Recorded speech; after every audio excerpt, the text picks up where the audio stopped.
It's time to move on. We have next presentation and presenter ready. Elisabeth is already smiling and ready to go. Yes, I'm ready to go. Thank you, Vladimir, for this wonderful high-level speech.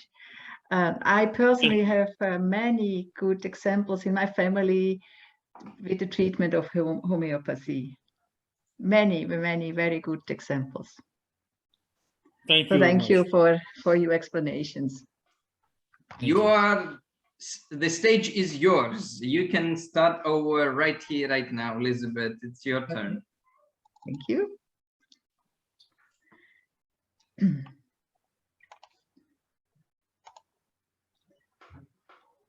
Yes. So this is now my stage. And I want to tell something about myself, a few words.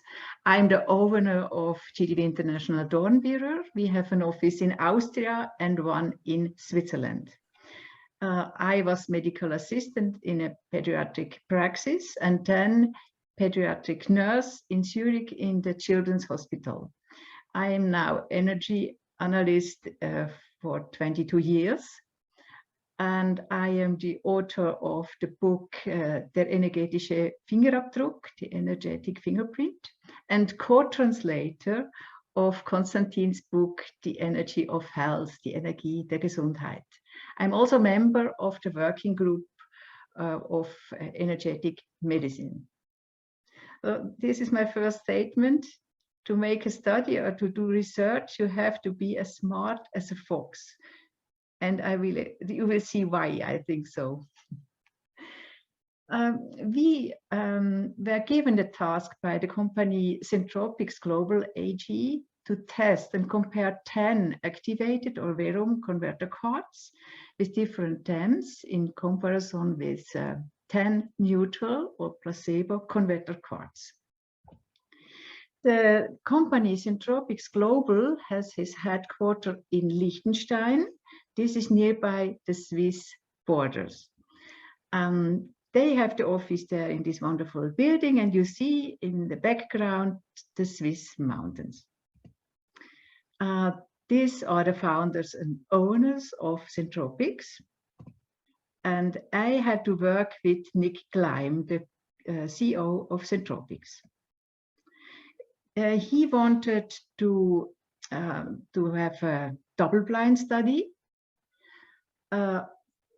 So we had to think about the design of the study. Also, we thought to have a total of 20 converter cards. They were labeled with the respective energetic TEMs. They were numbered by a neutral independent person. So we did not know which cards were Verum and which were placebo. This was the basic of the study. This is a converter regulator, COCOON is its name. You have to plug it in, it's an electrical device, and then you have to switch it on. Then is the question, why is such a e-smog regulator necessary? And my question is, did you know the major insurance companies already write in their policies that, quote, any direct or indirect damage caused by electrosmog represents incalculable risks and therefore have been added in the insurance exclusion criteria, that this is a special risk. Even the manufacturers of cell phones have begun to write in their user manuals, use the cell phone only on at least a distance of 1 meter from your body, or wear it on you. How this should be done, this is not described. So this is why I'm really interested in these electrosmog regulators. The COCOON converter has the possibility to enter cards with some special themes, like credit cards. This is the size of the cards. And you can enter more than one card. But to do a study, we decided to enter only one card after the other, so that we didn't mix different themes. These are the COCOON converter cards. You see there is not only Elisabeth converter card, but also concentration, sleep well, animal, Hawaii harmony, Elisabeth, food, sport and fitness. This is completely the contrary to sleep well. Then relax and regeneration, P frequency and I frequency. These 10 cards. The converter has to be put in the middle of the flat or of your apartment or in the middle of your house, and it has a range of 25 diameters. So it's really a big range, the influence of this device. We started testing with Bio-Well and Sputnik in the empty room. So the converters were not in the room, no cards in the room, only laptop, Bio-Well and Sputnik. This was the former Sputnik. Then the setting in the software, we set the usual setting. So this was every second one test value. And we decided to measure for at least 20 minutes so that we have enough measurement points. The conditions are important. All tests were performed over several days in the same room and under identical conditions. The room temperature was stable at 22 degrees Celsius and the room humidity at 46. So I have always this kind of tool to be in the room so that we are always under control of these conditions. Then the COCOON testing was done without any card first. After these several testings in the empty room, we tested only the device without any card, so that we had some kind of neutral measurement of the device. And then we started with 4 series of every card. So this is a big work because every measurement needs 20 minutes and you have to repeat every card 4 times. If not, this is not scientific. So after days of testing, the results were rather disappointing. There were some differences, but not so much.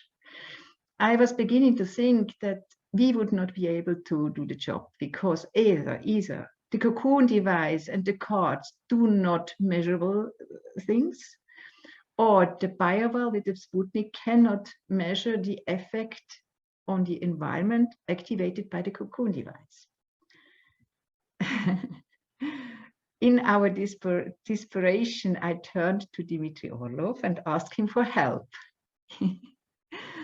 He allowed us to send him the measurement results. He checked everything and recommended to increase the measuring intervals to at least 3 seconds, or even better to 5 seconds. Okay, but why? For what reason? His explanation: each measurement in this small space of our Bio-Well device around our testing tool causes some disorder in the air. Every discharge causes this disorder. It usually takes some time for the air around this measuring cylinder to recover and to calm down. If we extend the measuring distance between every measurement, the air recovers and the measurements become more accurate.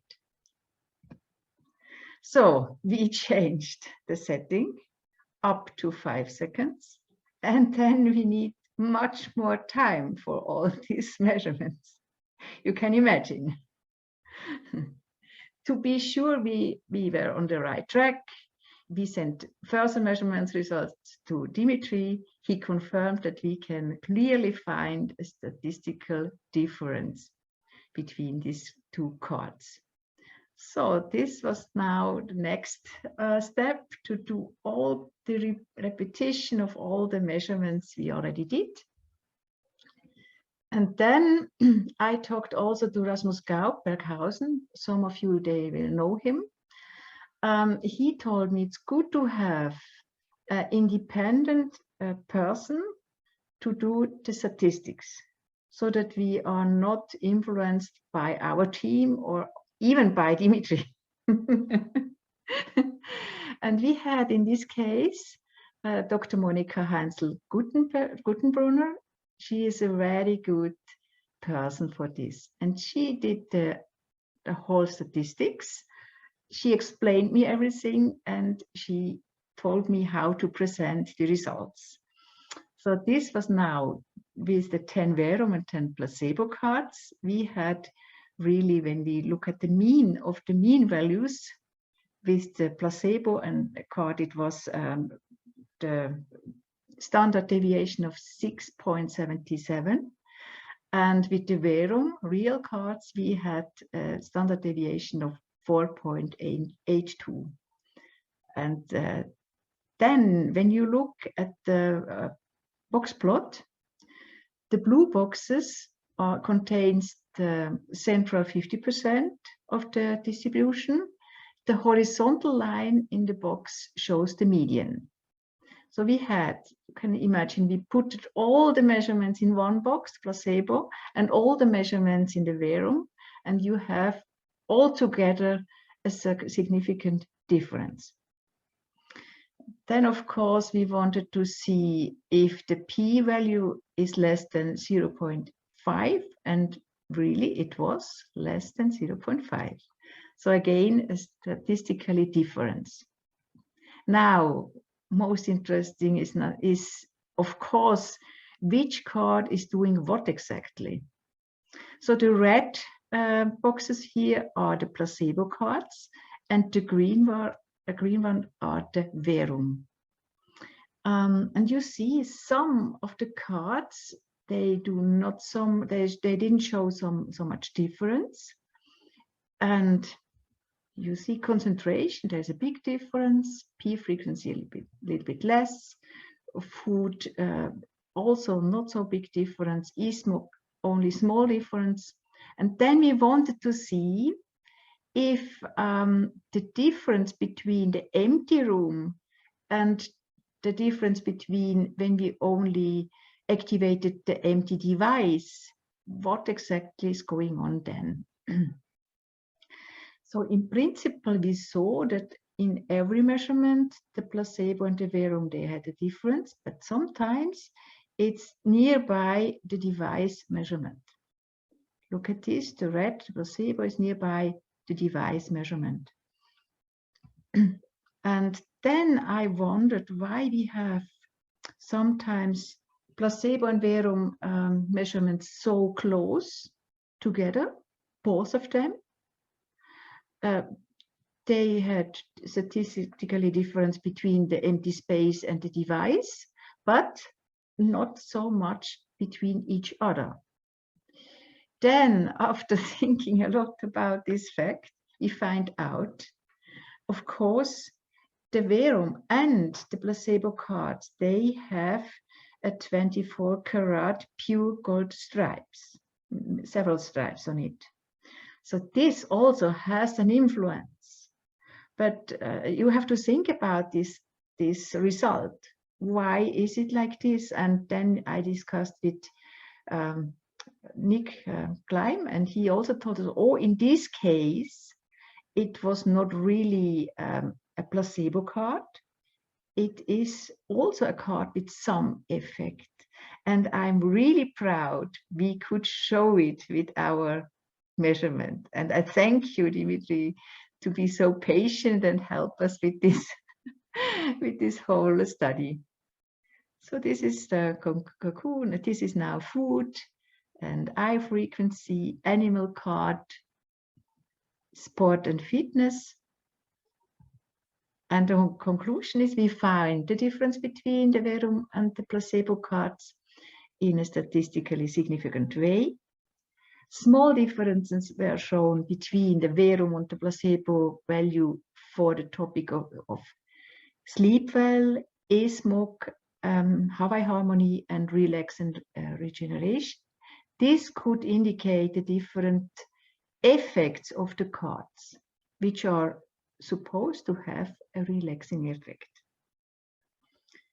This is now really the conclusion, and I highly recommend to take part on the accessory training with Dimitri Orlov. The next one is in July, 8th of July. I did it. So if without this, I never could do a study like this. It's so many measurements, a big database. I personally, I do basic trainings. I have some special videos for the training, and I have intense seminars in German language. The next one is in July, I think also. And so it's good to have trainings, go to the trainings. We have it in several languages. And I thank you for your attention.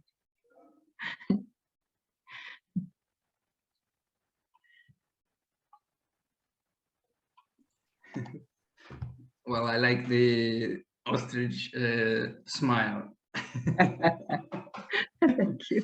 Well, Elisabeth, thank you very much for your presentation. I am really happy that you were able to finalize that work, and it was not simply done what the client wanted to, but you have even found something new that they didn't know about. So it's really important.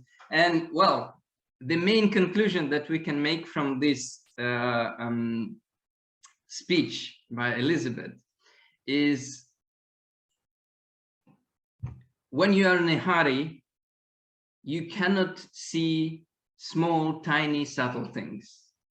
So if you really want to study something subtle, you shouldn't be in a hurry. You should be very slowly observing without any hustle, you know, like without doing this every second as fast as possible. No, take your time. And well, in Elisabeth's case, it worked very well. So thank you for your help. Good. I'm happy that it worked. Very good work.